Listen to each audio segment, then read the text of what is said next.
മറ്റുള്ളവരെ പരിഹസിക്കുക, മറ്റുള്ളവരുമായി തർക്കിക്കുക. ഈ തർക്കം നടത്താൻ വേണ്ടി സണ്ണി തൻ്റെ ഡയറിയിൽ വിവിധ വിഷയങ്ങളെക്കുറിച്ച് നോട്ട്സുകൾ എഴുതി വെക്കാറുള്ളത് ഞാൻ കണ്ടിട്ടുണ്ട്. അതൊരു വളരെ രഹസ്യമായിട്ടാണ് കണ്ടത്. പല ശ്ലോകങ്ങൾ, പല മരുന്നുകളുടെയും പേരുകൾ, പ്രപഞ്ചത്തെക്കുറിച്ചിട്ടുള്ള സയൻസിൻ്റെ വിവിധ വിഷയങ്ങളെക്കുറിച്ചിട്ടുള്ള കാര്യങ്ങൾ, ഇതൊക്കെ വരുന്ന ആൾക്കാരുമായിട്ട് മുട്ടാനും തർക്കിച്ച് അവരെ തോൽപ്പിക്കാനും വേണ്ടിയിട്ടുള്ളതാണ്. തർക്കമാണ് സണ്ണിയുടെ ഏറ്റവും ഭക്ഷണം കഴിഞ്ഞാൽ ഇഷ്ടപ്പെട്ട ഒരു വിനോദം. സണ്ണിയുടെ മുറിയുടെ വാതിൽക്കൽ ഒരു ബോർഡുണ്ട്. മാന്യന്മാർക്ക് പ്രവേശനമില്ല, മനുഷ്യർക്ക് കടന്നു വരാം.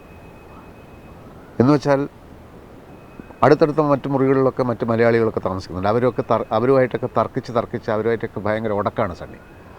അപ്പോൾ അവരെയാണ് മാന്യന്മാർ എന്ന് പുള്ളി ഉദ്ദേശിക്കുന്നത്.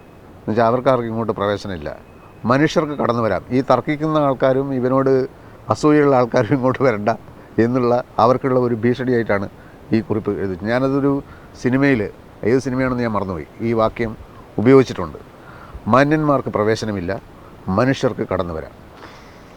അപ്പോൾ ഒരു ദിവസം ഞാൻ സണ്ണിയുടെ മുറിയിൽ ചെല്ലുമ്പോൾ സണ്ണി വളരെ വളരെ അവശനായി ഒരു കട്ടിലിങ്ങനെ ഇരിക്കുകയാണ്. ചെറിയൊരു മുറിയാണ്. അപ്പോൾ മേശപ്പുറത്ത് ഒരു പ്രഷർ കുക്കർ, ചെറിയ കഞ്ഞിയൊക്കെ വെക്കാവുന്ന രീതിയിലുള്ളൊരു പ്രഷർ കുക്കറുണ്ട്. അപ്പോൾ ഞാൻ ചോദിച്ചു, പ്രഷർ കുക്കറൊക്കെ എപ്പോൾ സംഘടിപ്പിച്ചു? അതൊരു നീണ്ട കഥയാണ്. ആ കഥ പറയുന്നതിന് മുമ്പ് എനിക്കൊരു ഉറപ്പ് തരണം, എനിക്ക് ഒരു 2 രൂപ തന്ന് സഹായിക്കണം. ഞാൻ പറഞ്ഞു, നമ്മൾ തമ്മിൽ കാണുമ്പോൾ എപ്പോഴും ഈ സഹായിക്കൽ മാത്രമേ ഉള്ളൂ. നമ്മളവസാനം വെള്ളത്തിലാവുക, പട്ടിണി കിടക്കുക, ഇതാണല്ലോ നടന്നുകൊണ്ടിരിക്കുന്നത്. അതല്ല, ഇതെൻ്റെ ഒരു അഭിമാനത്തിൻ്റെയും കൂടി പ്രശ്നമാണ്. അതായത് വീട്ടിൽ നിന്ന് കാശയച്ച് തന്നപ്പോൾ ഞാനൊരു പ്രഷർ കുക്കർ വാങ്ങിച്ചു, കുറേ അരിയും വാങ്ങിച്ചു, കുറേ പച്ചക്കറി വാങ്ങിച്ചു, കുറേ വെളിച്ചെണ്ണയും എണ്ണയും മണ്ണെണ്ണയും ഒക്കെ വാങ്ങിച്ചു. അങ്ങനെ ഇവിടെ പല ആളുകളുടെ കയ്യിലും കാശില്ലല്ലോ. അപ്പോൾ ഞാൻ ഇത്രയൊക്കെ വാങ്ങിച്ചപ്പോൾ പല മലയാളികൾക്കും എന്നോട് വലിയ അസൂയായി. ഈ പ്രഷർ കുക്കറുള്ളവൻ, സ്വന്തമായിട്ടുള്ളവൻ ഇവിടെ ഈ ലോഡ്ജിൽ ആരുമില്ല. അങ്ങനെ ഈ പ്രഷർ കുക്കർ ഉച്ചയാവുമ്പോൾ വിസിലടിക്കാൻ തുടങ്ങും, നല്ല ശബ്ദത്തിൽ. അപ്പോൾ ഞാൻ ഇറങ്ങി അഭിമാനത്തോടു കൂടി, അതായത് അരി തിളക്കുന്ന സമയത്താണല്ലോ ഈ പ്രഷർ കുക്കർ വിസിലടിക്കുന്നത്, അഭിമാനത്തോടുകൂടി മറ്റ് മലയാളികളുടെ മുറികളിലേക്ക് ഇങ്ങനെ നോക്കും. അവരൊക്കെ വലിഞ്ഞു കളയും. അങ്ങനെ കുറേ ദിവസം സൂക്ഷ്മമായി കഴിഞ്ഞു. ആദ്യം അരി തീർന്നു, ഞാൻ വിട്ടില്ല, ബാക്കിയുള്ള പച്ചക്കറികൾ വേവിച്ച് വിസിലടിപ്പിച്ചു.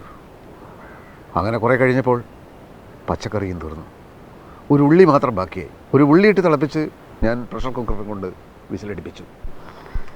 ഇപ്പോൾ മണ്ണെണ്ണയും തീർന്നിരിക്കുകയാണ്. മണ്ണെണ്ണയില്ലെങ്കിൽ ഈ പ്രഷർ കുക്കർ ഇങ്ങനെ പ്രവർത്തിപ്പിക്കും, ഈ സ്റ്റൗ ഇങ്ങനെ കത്തിക്കും.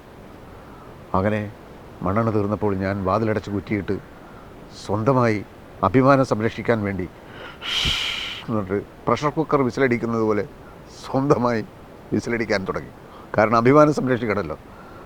ഇപ്പോൾ വിസിലടിക്കാനുള്ള ശക്തിയും ചോർന്നിരിക്കുന്നു. എനിക്ക് എൻ്റെ അഭിമാനം സംരക്ഷിക്കാൻ ഒരു വിസിൽ വാങ്ങാൻ 2 രൂപ തരണമെന്നാണ് ഞാൻ തന്നോട് അപേക്ഷിക്കുന്നത്.